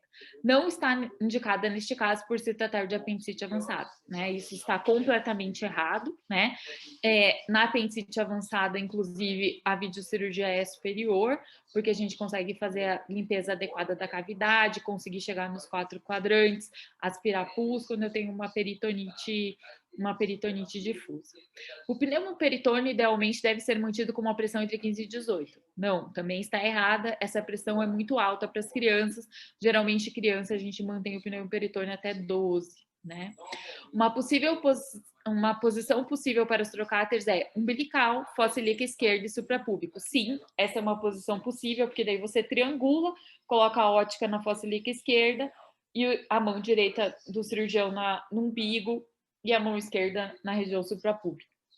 O achado de diverticulite de Meckel exige a conversão para cirurgia aberta? Não, né? Obviamente que dá para fazer enterectomia por videolaparoscopia. Bom, questão 15. Acerca da videocirurgia pediátrica, assinale a correta. A pinça seladora de vasos é uma pinça de energia bipolar avançada.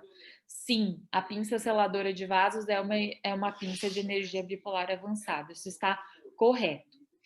Por que a B está errada? Porque a pinça ultrassônica, ela converte energia elétrica em energia mecânica, né? Ondas de ultrassom. O nó deslizante externo, também conhecido como quadrado, não, o nó deslizante externo é o Roeder. É utilizado para aproximar estruturas com tensão. Pneumoperitônio com pressão excessiva pode ocasionar hipocapnia. Essa tá bem facinha, né? Na verdade, é o contrário. Pneumoperitônio com pressão excessiva pode ocasionar hipercapnia. Érica, as próximas não são minhas, mas eu vou passar para a última da miscelânea, que é minha, tá? Ok. Bom, vamos lá, 96. Essa questão aqui. Neonato apresenta desde o nascimento presença de malformação venosa com varicosidades em face anterior e lateral da coxa e perna direita. Essa malformação tem característica de mancha cutânea, de coloração vermelha escura, tipo vinho do Porto, com formato irregular acompanhado de varicosidades dilatadas e tortuosas. O membro inferior direito apresenta hipertrofia óssea e de partes moles, com crescimento acentuado em relação ao membro inferior esquerdo. Esses achados são sugestivos de... Então, a resposta correta aqui era síndrome de Klippel-Trenaunay. Eu fiz um slide para cada uma delas, vamos ver primeiro a resposta correta, que era o Klippel-Trenaunay. Então, é exatamente o que mostra a questão. É uma tríade composta de mancha vinho do Porto, veias varicosas com ou sem alterações venosas e hipertrofia óssea de tecidos moles, envolvendo geralmente apenas uma extremidade. Então, aqui num adulto, aqui um bebê. As lesões são presentes ao nascimento, em cerca de 75% dos pacientes manifestam-se antes dos 10 anos de idade. Klippel-Trenaunay-Weber é quando eu tenho malformação arteriovenosa na extremidade afetada, tá? Além do que já foi falado assim. Então, vamos ver por que não é cutis marmorata telangiectásica congênita. Porque essa é uma condição rara que se caracteriza pela presença de um padrão local ou generalizado, então ela pode ser generalizada, quase sempre assimétrico, de máculas reticuladas eritomatosas ou violáceas, presentes desde o nascimento um pouco após, assemelhando-se a cutis marmorata, que é uma condição benigna e mais comum, tá? Então, ela é uma condição rara, aqui eu retirei de um artigo de relato de caso. A síndrome de Maffucci, que é a terceira alternativa, ela é um transtorno congênito não hereditário, descrito em 1881 por Angelo Maffucci, que é um patologista italiano, e ela é uma discondroplasia. Ela é também bastante incomum, e tem múltiplos encondromas associados com hemangiomas e menos comumente com linfangiomas. Não há predileção por sexo ou raça, sendo usualmente diagnosticada ao redor dos 4 anos de idade. Esses endocondromas, eles podem degenerar para condrosarcoma, então tem que fazer uma vigilância e acompanhar esses pacientes. Então aqui ela afeta bastante, né, esses endocondromas em mãos, daí vão causando essas malformações aqui, né, acabam afetando os ossos. Aqui são nódulos hemangiomatosos, né, na palma da mão e aqui na região umbilical. E, por fim, a síndrome de Sturge-Weber, que era a alternativa D, que é a angiomatose encefalotrigeminal ou angiomatose encefalofacial, né? Que é caracterizada por uma síndrome clássica de hemangioma cutâneo, meníngeo e ocular. Está presente frequentemente o glaucoma e, apesar né, de ter essa apresentação típica com a tríade clássica, existem formas incompletas e as formas incompletas não são comuns. Então, por isso que essa descrição aqui, que afeta um único membro, mancha vinho do Porto, né, crescimento de um único membro, é da síndrome de Klippel-Trenaunay. Era isso, Érica, essas eram as minhas. Ok. Fábio, você vai compartilhar agora?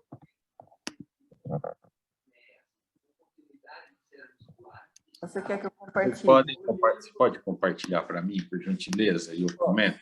Obrigado.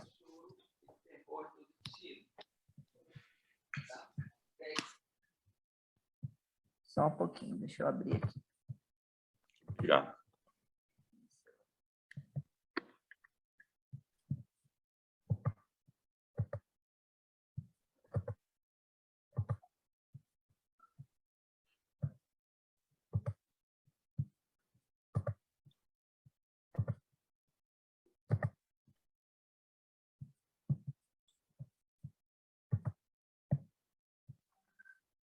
Essa, né, Fábio? Sim. Então, vamos lá. Um menino de 5 anos, politraumatizado, apresentando TCE grave com hematoma subdural drenado. Entre o primeiro e segundo dia de pós-operatório, o paciente apresenta aumento importante da diurese, então ele teve um aumento da diurese, somado à desidratação, e aí tem um distúrbio característico, hipernatremia e hiperglicemia. A principal hipótese diagnóstica para o caso é a resposta é diabetes insípido. Existe falta de ADH, com aumento da diurese e perda da água livre pelos túbulos. Por isso tem hipernatremia e desidratação. Diabetes mellitus não é, apesar da hiperglicemia. Por quê? Essa hiperglicemia provavelmente é por perda de água livre. Quanto à síndrome perdedora de sal, o paciente fica com hiponatremia. Então, ocorre no contexto de tumores, mais do que no de pós-operatório. E, finalmente, a secreção inapropriada de ADH é o contrário do diabetes insípido. O paciente não teria poliúria, ele teria oligúria com hiponatremia, por isso a resposta correta, alternativa A. Seguinte.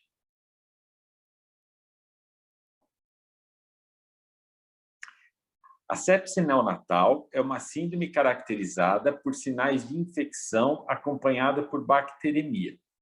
Qual das afirmações abaixo está correta em relação a esse diagnóstico no período de vida? Se nós observarmos as alíneas, primeira alternativa A, qualquer infecção do RN dá distúrbio respiratório, então não dá para estabelecer uma relação direta. Alternativa B, a meningite ela pode ocorrer tanto precoce quanto tardia, então você também não tem como condições de considerar a alternativa B. A C é a correta, porque nós não temos sinais meníngeos no recém-nascido. É difícil ter sinais meníngeos no recém-nascido. Enquanto que a alternativa D não se usa antiviral na sepse.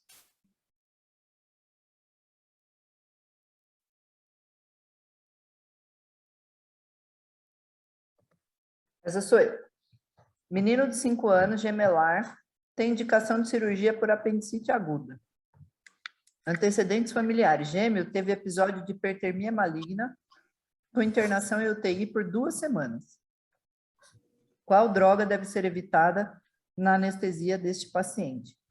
Então, a hipertermia maligna é uma doença que tem uma predisposição genética, então ele já tem um gêmeo que teve essa doença.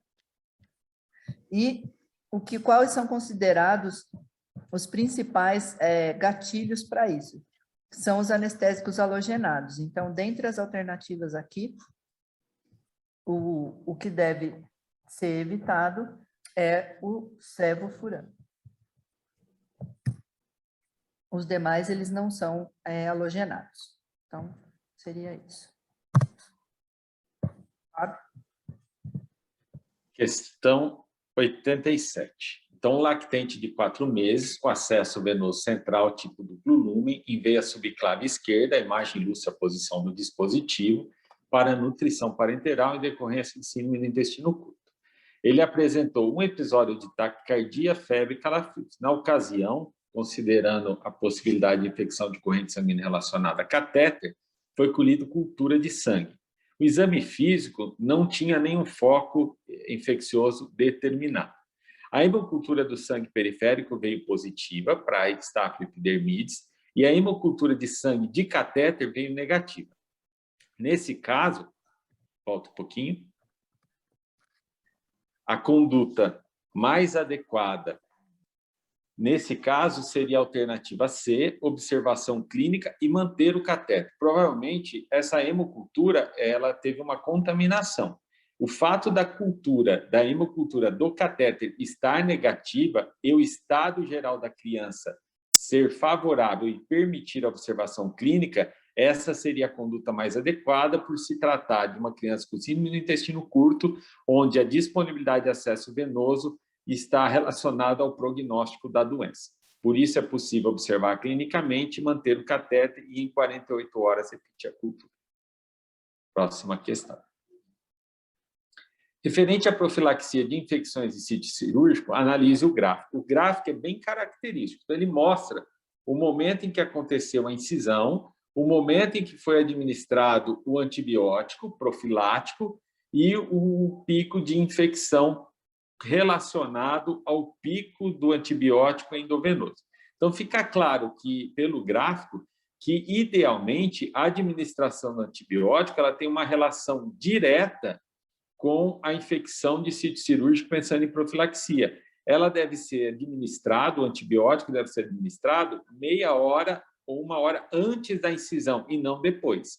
A partir do momento que você já tem a manipulação do sítio cirúrgico e a administração do antibiótico após isso, a possibilidade de infecção é real. Portanto, nesse caso, a alternativa correta é a alternativa B, sendo a principal variável na prevenção desse tipo de infecção o momento da prescrição do antibiótico. Quanto a pós-operatório, a figura mostra o gráfico da curva de temperatura de um neonato durante a cirurgia. Então, veja, ele saiu da UTI às 9 horas, onde ele tinha da UTI neonatal, onde ele tinha uma temperatura de 37 graus Celsius e meio, chegou ao centro cirúrgico com a temperatura de 37 graus Celsius e meio, analisando o gráfico que a questão traz. No centro cirúrgico, pela exposição, com o início da cirurgia, durante a cirurgia até o término, a temperatura dele foi inferior a 35 graus, provavelmente por um manejo inadequado do cuidado térmico da criança, retornando à UTI às 12 horas, sendo admitido com uma temperatura de 35 graus, portanto, num quadro de hipotermia. A pergunta é, às 11h30 foi colhida uma gasometria. O mais provável, nesse momento, é encontrar no pós-operatório uma acidose metabólica. A hipotermia, ela deflagra uma reação orgânica e metabólica a essa condição, com vasoconstrição periférica importante, uma condição de isquemia relativa ou hipoperfusão tecidual, aumentando a produção de ácido lático para compensar esse estado de perda de calor. Então, é muito comum, na hipotermia, nós temos associação com acidose metabólica. Isso, para o cirurgião pediátrico, é extremamente importante, porque a acidose metabólica induzida pela hipotermia ela aumenta muito a chance de sangramento no pós-operatório. Próxima questão. Menina de 7 anos, internada na UTI pediátrica, em tratamento para pneumonia com derrame pleural. Paciente em sepse, evoluiu com distensão abdominal e não evacua há 5 dias. Dentre as alterações abaixo, assinala que pode cursar com hílio paralítico. Desses distúrbios, somente a hipocalemia está relacionada ao hílio. Vamos ver os outros. Hiponatremia e hipocalcemia estão relacionados a crises convulsivas e, isoladamente, o distúrbio de cálcio, a alteração de ritmo cardíaco. Portanto, dos distúrbios relacionados, só a hipocalemia é que estaria relacionada a esse heliodinâmico, portanto, a alternativa correta, a alternativa A.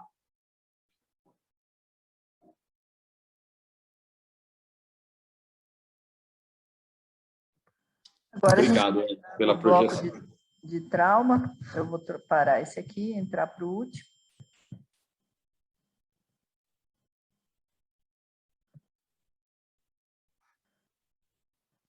As 2 primeiras questões do trauma, elas foram comentadas pelo Dr. Mauro, lá da UEL, e eu vou passar para vocês o comentário dele, que ele não pôde estar aqui hoje, e gentilmente ele deixou para mim.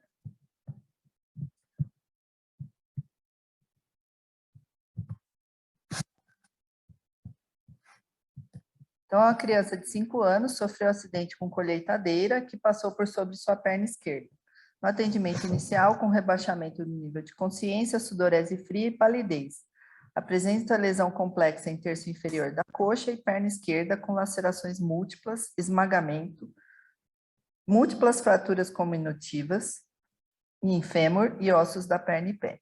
Apresenta nesse membro sangramento profuso e sem controle, mesmo com curativo compressivo. Não há pulso pedioso à esquerda. Qual seria a primeira ação a ser realizada no atendimento pré-hospitalar? Só um minuto.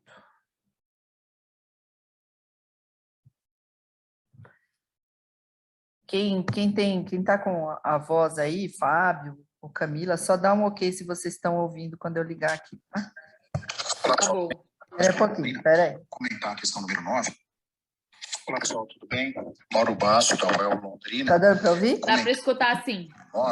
Que é uma questão de atendimento inicial ao trauma, em que uma criança sofreu um acidente com uma colheitadeira que passou sobre a perna esquerda. Então, caracteriza aí um trauma de alta energia, considerando a potência, né, que uma colheitadeira pode ferir a perna ou qualquer parte do corpo de uma criança, né? Então, ela se apresenta com rebaixamento de nível de consciência, sudorese fria e palidez, já caracterizando num primeiro momento um quadro de choque, de hipovolemia.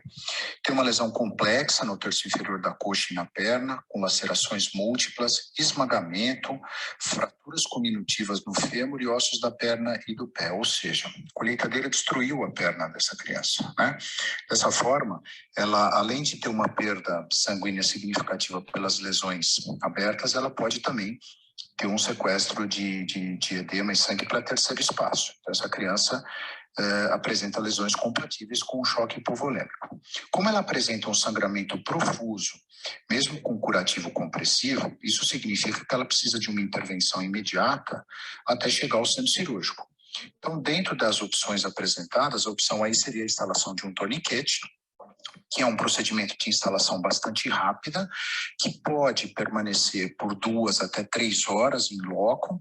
É importante que quando da instalação do mesmo, que seja anotado o horário, o momento em que ele foi instalado, para que a equipe do tratamento definitivo tenha essa informação no futuro, e levá-la o mais rápido possível a um hospital que tenha condições de dar tratamento definitivo para essa situação.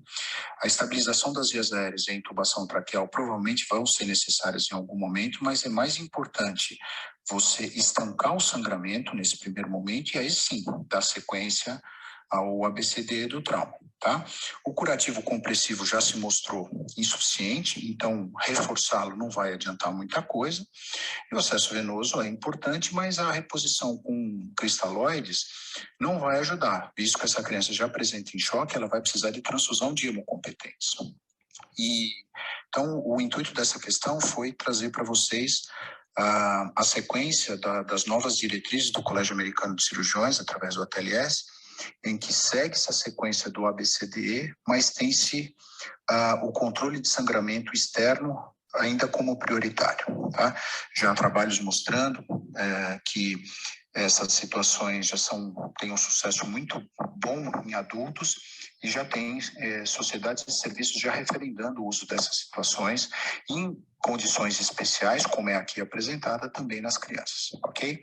Então, a resposta certa é a instalação do torniquete, alternativa D. Obrigado.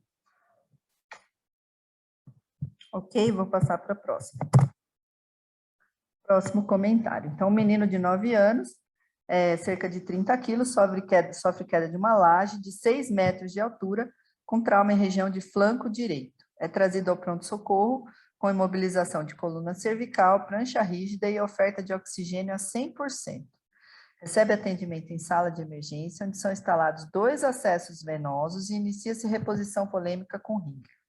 Apresenta a frequência cardíaca de 125, respiratória de 32, PA 89 por 65, saturando 95. Está pálido, com pulso fino e rápido. Não há sangramento externo e nem fraturas identificáveis em pelve ou membros, mas observa-se hematoma em hipocôndrio e flanco direito e significativa distensão abdominal. Após reposição de 1.200 de Ringer e 1 unidade de papa de hemácias, a frequência está 122, a respiratória 30 e o PA 80 por 64. Qual a conduta a seguir? Olá, pessoal. Mauro Basso, UEL Londrina. Comentário sobre a questão número 90, que é também uma questão sobre atendimento inicial em trauma. É a história de um menino de 9 anos que sofreu uma queda de altura de 6 metros de altura, que é uma altura significativa, que já nos faz pensar, então, num trauma de magnitude significativa. Esse trauma acontece na região do flanco direito. Então, ele chega ao pronto-socorro imobilizado, recebendo oxigênio, é feita a instalação de 2 acessos venosos e começa a reposição volêmica com cristalóide. Ele já apresenta sinais de choque, de hipovolemia, porque tem uma frequência cardíaca aumentada, uma frequência respiratória aumentada e uma PA ligeiramente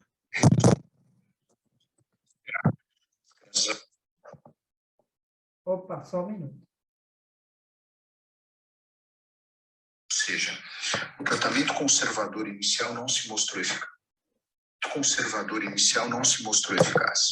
Então, a conduta aqui seria encaminhar esse paciente para cirurgia de urgência, ou seja, alternativa B. Em função da instabilidade hemodinâmica, a tomografia não é uma boa opção nesse momento, visto que esse paciente pode instabilizar ainda mais durante o exame. A punção abdominal não se faz necessária e, naturalmente, em função da gravidade, esse paciente precisa de uma intervenção imediata, então não seria prudente também encaminhá-lo à unidade de cuidados intensivos nesse momento. O que esse paciente precisa é cirurgia de emergência, ok? Obrigado.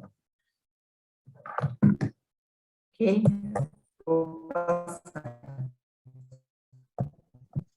Fábio? Vou dar sequência às últimas questões do bloco de trauma. Vou comentar da questão 10 até a questão 13. Antes de fazer o comentário específico da questão, eu vou fazer um comentário geral, que ele é relevante para todas elas. É importante destacar que o tratamento não operatório no trauma começou pela cirurgia pediátrica, por cirurgiões pediátricos na década de 80. Além da relevância da informação do início do tratamento conservador vir de cirurgiões pediátricos, é importante contextualizar a época.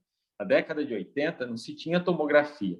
Então, foi algo extremamente revolucionário para a época, que veio da experiência de cirurgiões habituados ao manejo clínico cirúrgico da criança, que ousaram em acompanhar, do ponto de vista clínico, e aquele exercício que é mais próprio do cirurgião pediátrico do que de outras áreas, de manter o vínculo e a dedicação à beira do leito para acompanhar a evolução da criança em todo o tempo após a lesão. Bom, o fato é que o tratamento conservador ele foi proposto mediante alguns referenciais. Primeiro, a estabilidade hemodinâmica na ocasião da admissão ou a estabilidade hemodinâmica adquirida após a reanimação inicial.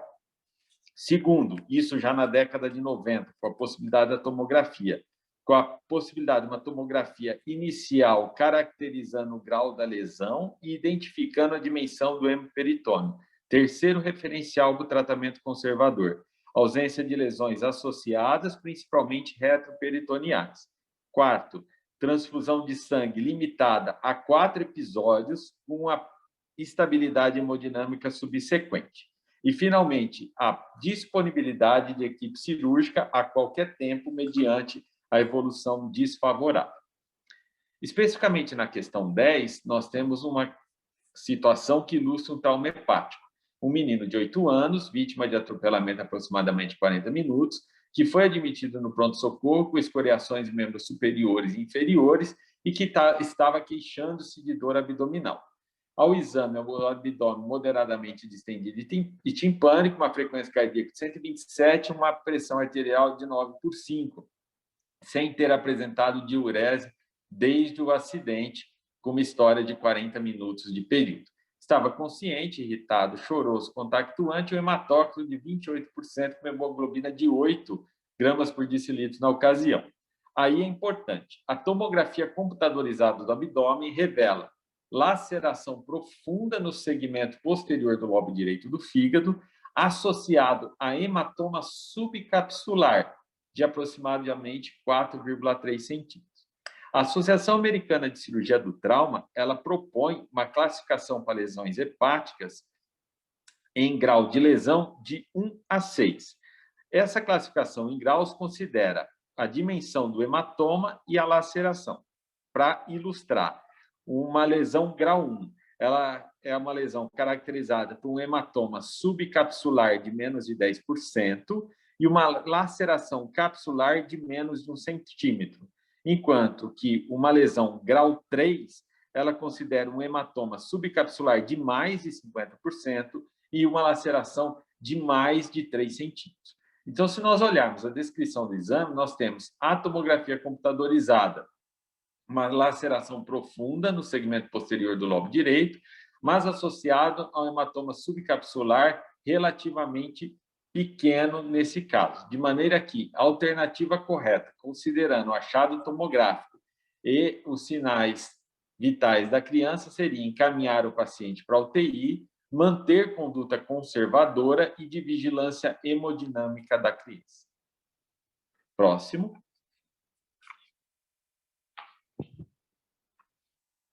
Próxima questão. Ainda sobre o trauma hepático. A principal complicação no trauma hepático, volta um pouquinho, a 11. A principal complicação no trauma hepático, volta um pouquinho, Érica, questão 11. Isso. A principal complicação do trauma hepático, ela é o aparecimento de episódios de hemobilia ou até bilemia. Então, nós podemos ter como complicação frequente no trauma hepático, na questão 11, a hemobilia e a bilemia. Por isso, a alternativa correta na questão 11, volta à questão 11, isso, seria a alternativa B. O trauma hepático ele pode resultar em hemobilia, isso é relativamente frequente, com manifestações clínicas de hematêmese ou melena, dependendo do grau de hemobilia, e o tratamento proposto nesse caso é a angioembolização. Próxima questão.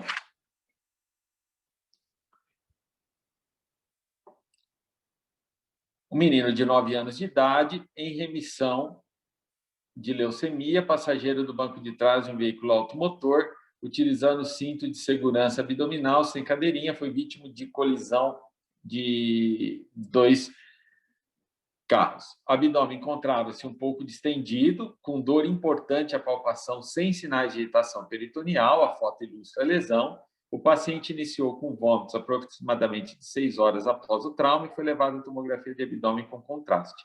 Havia grande quantidade de líquido livre na pelve, foi optado pela laparotomia de urgência, na qual foram encontrados hematoma duodenal, lesão em alça de Ball de um dos segmentos do mesentério do ilho, além de perfuração adjacente à lesão mesentérica. Em relação ao tratamento das lesões intestinais, a questão pergunta sobre qual seria a alternativa correta. Nesse caso, a alternativa correta é o tratamento não operatório do hematoma duodenal, apenas a enterectomia segmentar do ilho e a anastomose ilho-ileal. Nas lesões duodenais, é importante garantir a integridade da víscera. Por quê? Apesar do hematoma estar presente, a manipulação do mesmo resulta numa chance maior de fístulas ou complicações relacionadas às ressecções ou lesões duodenais. Dependendo do local do hematoma, a possibilidade de lesão de via biliar ou de via pancreática também aumenta de forma significativa, considerando a morbidade da cirurgia muito maior na manipulação nesse quadro agudo. Então, ter uma conduta expectante no hematoma duodenal, uma conduta assertiva, mediante a possibilidade de observação futura com outros exames. Finalmente, a questão número 13.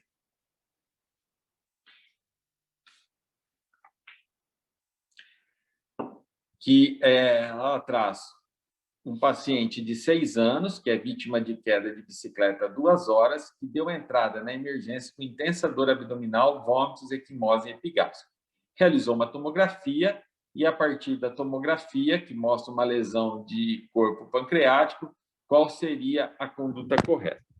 Da mesma forma que as lesões hepáticas, a Associação Americana de Cirurgia do Trauma, ela propõe uma classificação das lesões pancreáticas em graus, no caso de 1 a 5, considerando, para classificar nesses estágios, a dimensão do hematoma ou da laceração. Mais uma vez, a exemplo da lesão hepática, no caso da lesão pancreática, para ilustrar uma lesão grau 1, nós teríamos um hematoma com uma contusão menor sem lesão ductal e uma laceração superficial sem lesão ductal, enquanto que uma lesão grau 3 traria uma transecção distal ou lesão parenquimatosa com lesão ductal.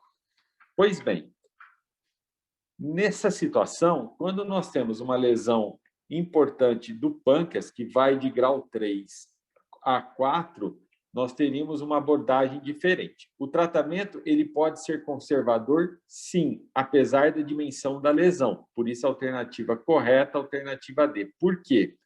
porque é possível você acompanhar as complicações ou, eventualmente, tratar as complicações com medidas mais conservadoras, como drenagem endoscópicas de formação de cistos, hematomas ou abscessos, quer seja drenagem direta ou drenagem transduodenal ou transgástricas. Então, se nós não tivermos uma lesão reconhecida de cabeça de pâncreas, com grande lesão vascular, comprometendo eventualmente áreas próximas ao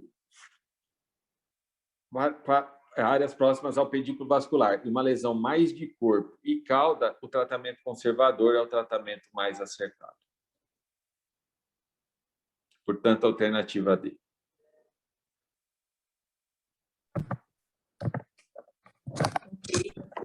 Gente, conforme nós combinamos, a gente vai deixar a diferença de 2 horas para qualquer pergunta que vocês tenham. Como a gente começou às 18h06, a gente tem aí 11 minutos, se vocês quiserem, acho que tem aqui no chat, né? Na questão 41, não necessário o exame de imagem para programar melhor a cirurgia, já que não é urgência? Vocês conseguem... Camila, Fábio, abrir aí a 41, vamos ver qual que é a 41, só um minuto. Espera aí, só um pouquinho, estou abrindo aqui.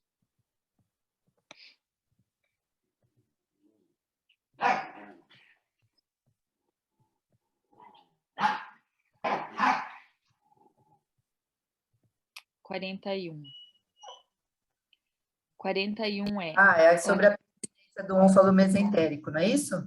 2 meses de vida, apresenta granuloma umbilical persistente, mesmo após tratamento clínico adequado.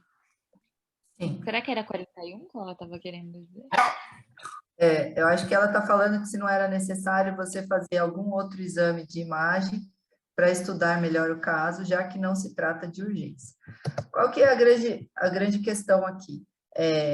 Você tem que tomar muito cuidado na hora de você solicitar qualquer exame de imagem que não mude a conduta, né? Então, se você fizer esse exame na prática, a gente sabe que é bem difícil de conseguir uma cateterização dessas persistências, mas vamos considerar que você tenha conseguido e tenha feito, né, essa imagem aí como uma persistência do conduto. Com essa imagem, você teria qual conduta? Cirúrgica. Se você não tivesse conseguido a cateterização, se você não tivesse conseguido a imagem, qual seria a sua conduta? A exploração cirúrgica, pela história. Então, por isso, nesse caso, não era necessário a realização de outros exames, ok? Alguém escreveu, pensei que era a moeda, e aí vocês nunca mais esquecem do duplo halo que eu mostrei aí em outras imagens também, tá bom?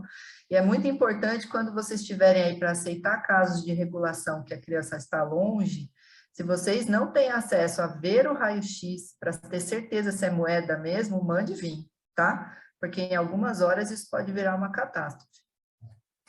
Mais alguma pergunta?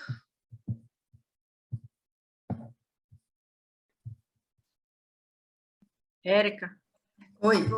Aproveitar para convocar todos os coordenadores participantes para uma participação mais ativa no dia 25, né? Para a coisa ficar mais dinâmica, não ficar tão monótona. Então, todos preparem as suas questões para fazer a discussão, para dar um alívio também para a Érica, a Camila, Fábio e Dani. Na próxima semana, gente, nós vamos também mostrar uma apresentaçãozinha bem breve, então deve durar 2h10, mais ou menos, os resultados gerais, né, da prova, as questões mais acertadas, as mais erradas, as avaliações de uma forma geral, como a gente falou, nenhum nome será identificado, e nós vamos anunciar os vencedores, né, esses são os únicos nomes que serão revelados do primeiro e segundo colocado geral da prova, que serão os ganhadores aí da inscrição do Congresso Brasileiro, no ano que vem, e o segundo lugar do Congresso Paulista. Ok? Ninguém tem mais nada para perguntar, falta 1 minuto para as 20 horas. Contabilidade britânica. Doutora Socorro, eu passo para a senhora, então, encerrar. Eu só tenho a agradecer a todo mundo, principalmente a vocês, né?